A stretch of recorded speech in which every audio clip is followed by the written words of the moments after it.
नमस्कार knowledge nursing channel को आपण मानकु स्वागत करुचे। थंबनेल देखि आपण माने जानि सारिथिबे वीडियोटी को बाबद रे हेबा पई जाउचे। नॉरसेट 7 पई ऑलरेडी 1 तारिख रु नोटिफिकेशन आसी गलानी। एथि पई क्वालिफिकेशन होउची बीएससी नर्सिंग और जीएनएम विथ पोस्ट बेसिक और GNM with 2 year experience in clinical sector. एथि पई एप्लीकेशन फी मध्ये रहिची यथाक्रमे जनरल और ओबीसी कैंडिडेट पई 3000 टंका, एससी एसटी किंबा ईडब्ल्यूएस कैंडिडेट पई 2400 टंका एवं पीडब्ल्यूडी कैंडिडेट पई फ्री एप्लीकेशन फी रही। एथिरे केवल एससी एवं एसटी कैंडिडेट माने एग्जाम दे सारला परे तांकर एप्लीकेशन फी फेरस्त पाई परिबे। एही एग्जाम दुईटी स्टेज रे कंप्लीट हुए जार डेट मध्ये आसी जाइछि। प्रिलिम्स यार 15 सेप्टेम्बर रे हबो एवं मेन्स यार 4 अक्टोबर रे हबो। एहार फॉर्म फिलअप ऑनलाइन मोड रे हबो जार लास्ट डेट होची 21/8/2024 अप टू 5 PM। प्रथमे आमे जानिबा प्रिलिम्स एग्जाम विषय रे। सबु वर्ष परी ए वर्ष मध्ये सेम पैटर्न एग्जाम हबो किंतु एही पैटर्न ने स्लाइटली चेंजेस मध्ये रही। प्रथमे आमे जानिबा प्रिलिम्स एग्जाम रे कोन केमती पैटर्न रही छे। टोटाल 100 क्वेश्चन को 5टी सेक्शन में डिवाइड करा जाइछि। ईच सेक्शन में 20टी क्वेश्चन एवं ईच सेक्शन नो टाइम ड्यूरेशन 18 मिनिट। 100टी क्वेश्चन रु 80टी नर्सिंग एवं 20टी नॉन नर्सिंग क्वेश्चन आसीबो। प्रिलिम्स एग्जाम रे टोटाल 100टी क्वेश्चन आसीबो एवं फुल मार्क हला 100। यार टाइम ड्यूरेशन 90 मिनिट्स बा 1.5 घंटा। ईच करेक्ट आंसर पई 1 मार्क एवं ईच रॉन्ग आंसर पई -1/3 मार्क माने तीनोटी भूल हेले -1 मार्क मिलिबो।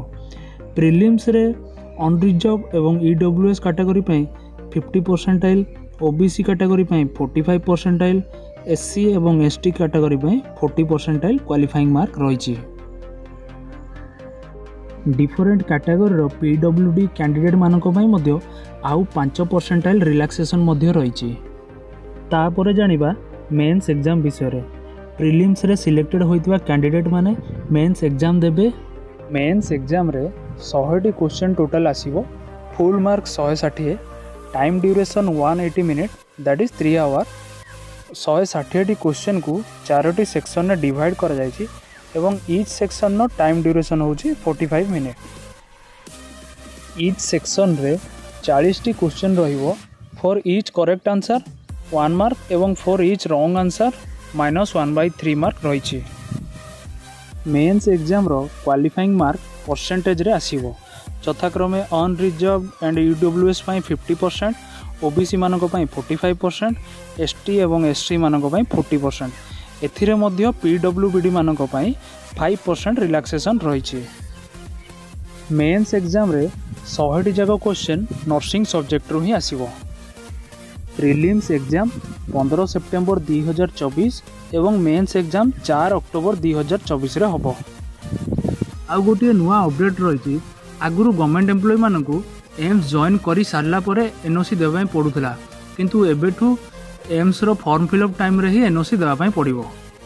कैंडिडेट माने गोटे सेक्शन नु आ गोटे सेक्शन को जाई परिबे जेते बळे गोटे सेक्शन रो टाइम ड्यूरेशन कंप्लीट हबो तापर जाई से माने नेक्स्ट सेक्शन रो एक्सेस पाई परिबे।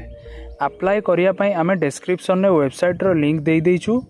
एग्जाम नोटिफिकेशन रो पीडीएफ पाइया पई हेले डिस्क्रिप्शन ने थिबा हमरो व्हाट्सएप चैनल लिंक रे जॉइन करी पाई परिबे। एही बड़ी अपडेट एवं रेगुलर क्लासेस एमसीक्यू डिस्कशन पई आम सह व्हाट्सएप चैनल एवं इंस्टाग्राम रे जॉइन करंतु। वीडियोटी इन्फॉर्मेटिव हेइतिले वीडियो को लाइक एवं शेयर करंतु एवं चैनल को सब्सक्राइब करंतु। धन्यवाद।